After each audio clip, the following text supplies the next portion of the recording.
Sanadihii ugu dambeeyay waxaan warbaahinta caalamka ka maqlaynay in dhulka aynu ku noolnahay uu sii kululaanayo. Haddaba diirimaadkaas ayaa sababaya inuu dhalaalo barafka yaala cirifyada dunida.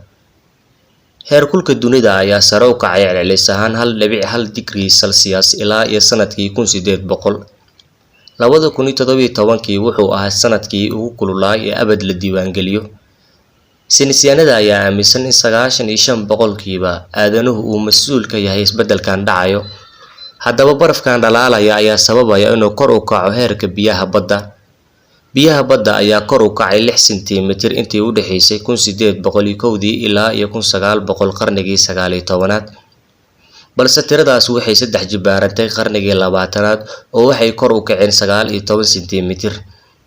Hay'adda Mareykanka u qaabilsan arrimaha badaha ee NOAA waxay qiyaasaysaa in heerka biyaha badda uu kor u kici doono 2.5 mitir sanadka 2100. Haddii ay taasi dhacdo, wadamo badan oo jasiirado ah ayaa guud ahaan badda ka hoos mari doono, sida jasiiradaha Maldives, Marshall Islands, Kiribati iyo Tuvalu waxay noqon doonaan kuwo qarsooma. Dadka ku nool jasiiradahaas waxay noqon doonaan qaxooti aan dal lahayn. 150 milyan oo qaxooti uu sababay isbeddelka cimilada ayaa jiri doono sanadka 2050, halka 2100 tiradaasi ay gaari doonto ilaa 2 bilyan oo qaxooti ah, waxayna u dhigmaysaa qiyaastii 18% dadka waqtigaas dunida ku nool. Haddaba maxaa dhacayo haddii ay dhalaalaan dhammaan barafka yaalo Antarctica, Greenland iyo barafka saaran buuraha sida buuraha Himalaya?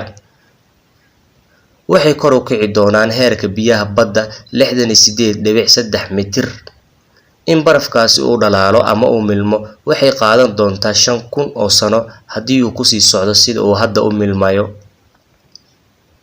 Waqooyiga Ameerika, magaalooyinka Vancouver, Seattle, Portland iyo San Diego, Los Angeles waxay noqon doonaan kuwo badda ka hoos mara. San Francisco waxay noqon doontaa jasiirad, sidoo kale magaalooyin ay ka mid yihiin New York iyo Washington DC waxay noqon doonaan kuwo qarsooma.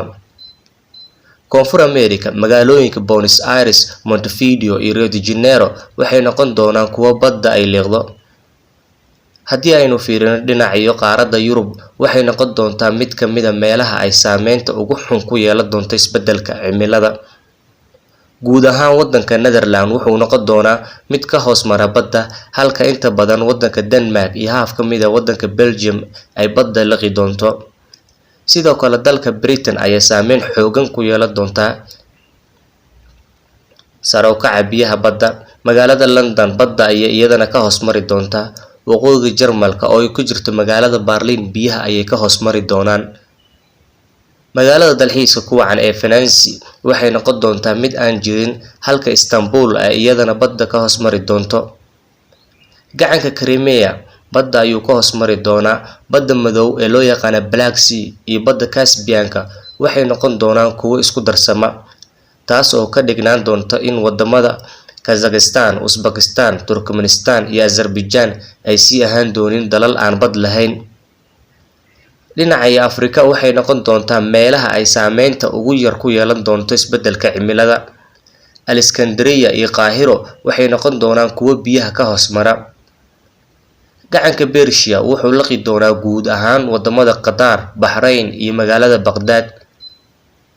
Hindiya iyo Pakistan saameyn aad u xun ayay ku yeelan doontaa, halka guud ahaan waddanka Bangladesh uu badda ka hoos mari doono. Sidoo kale Shiinaha 100 milyan ayaa ka barakici doona magaalooyin ay ka mid yihiin Beijing iyo Shanghai. Magaalooyinka kale ee ay sii jiri doonaan waxaa ka mid noqon doona Pyongyang iyo Seoul iyo Tokyo. Australia waxay yeelan doontaa jasiirad markii ay biyaha badda gudaha u galaan dalkaas. Ugu dambeyn, qaaradda Antarctica markii ay dhamaado barafka saaran waxay noqon doontaa meel ay degi karaan jiilasha mustaqbalka dambe. Haddaba maxaynu samayn karnaa si aan uga hortagno musiibadaas inay dhacdo?